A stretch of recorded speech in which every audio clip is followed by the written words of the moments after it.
Align కార్యక్రమాన్ని రాష్ట్ర వ్యాప్తంగా నిర్వహిస్తున్నారు. ప్రతి ఒక్కరూ హెల్మెట్ ధరించాలని అవగాహన కల్పిస్తున్నారు. ప్రభుత్వ కార్యాలయాల్లో నో హెల్మెట్ నో ఎంట్రీ పేరుతో రూల్ అమలు చేస్తున్నారు. ఈ మేరకు పోలీస్ స్టేషన్, ప్రభుత్వ కార్యాలయాల్లో అధికారులు, ఉద్యోగులు, సిబ్బంది హెల్మెట్ ధరించి వస్తున్నారు. ప్రతి ప్రయాణం సురక్షితంగా గమ్యం చేరుకోవాలని ప్రజలకు అవగాహన కార్యక్రమాలు నిర్వహిస్తున్నారు పోలీసులు. తెలంగాణలో అరైవ్ అలైవ్ పేరుతో సరికొత్త కార్యక్రమానికి శ్రీకారం చుట్టారు అధికారులు. ప్రభుత్వ అధికారులు, ఉద్యోగులు, పోలీసులు ఇలా ప్రతి ఒక్కరూ హెల్మెట్ ధరించి బైక్ నడపాలని సూచిస్తున్నారు. రాష్ట్ర వ్యాప్తంగా ప్రభుత్వ కార్యాలయాల్లో నో హెల్మెట్ నో ఎంట్రీని అమలు చేస్తున్నారు. అవగాహన కార్యక్రమాలను ఏర్పాటు చేస్తున్నారు.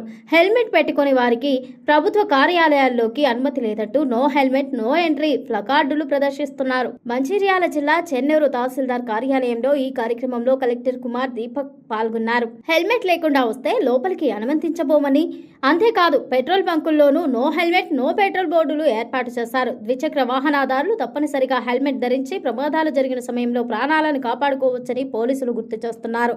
మంచిర్యాల జోన్ పరిధిలోని అన్ని పోలీస్ స్టేషన్లలో పనిచేసే సిబ్బంది హెల్మెట్ ధరించాలని, ఒకవేళ లేకుండా వస్తే లోపలికి అనుమతించారని మంచిర్యాల డీసీపీ తెలిపారు. హెల్మెట్ వినియోగం కేవలం ట్రాఫిక్ రూల్ గా కాకుండా వ్యక్తిగత భద్రతకు ముఖ్యమైనది అన్నారు. ప్రతి ఒక్కరూ తప్పనిసరిగా హెల్మెట్ ధరించి ప్రయాణించాలని, ట్రాఫిక్ నియమాలను పాటించాలని అధికారులు పిలుపునిచ్చారు. మందమర్రి పోలీసులు కూడా అరైవ్ అలైవ్ కార్యక్రమంలో భాగంగా నో హెల్మెట్ నో ఎంట్రీ కార్యక్రమాన్ని అమలు చేస్తున్నారు. ప్రభుత్వ కార్యాలయాలు, పెట్రోల్ బంకుల్లో హెల్మెట్ ధరించని వారికి ప్రవేశం నిరాకరిస్తున్నారు.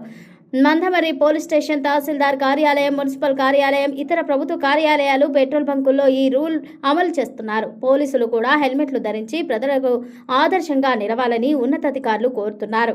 పోలీసులు హెల్మెట్లు ధరించి బైకులపై ర్యాలీలో ప్రజల్లో అవగాహన కల్పించారు. ఈ కొత్త నిబంధనతో రహదారి భద్రత మెరుగుపడుతోందని భావిస్తున్నారు. ఒక్క మంచిర్యాల జిల్లా మాత్రమే కాదు, రాష్ట్ర వ్యాప్తంగా ఈ అరైవ్ అలైవ్ కార్యక్రమాలను నిర్వహిస్తున్నారు.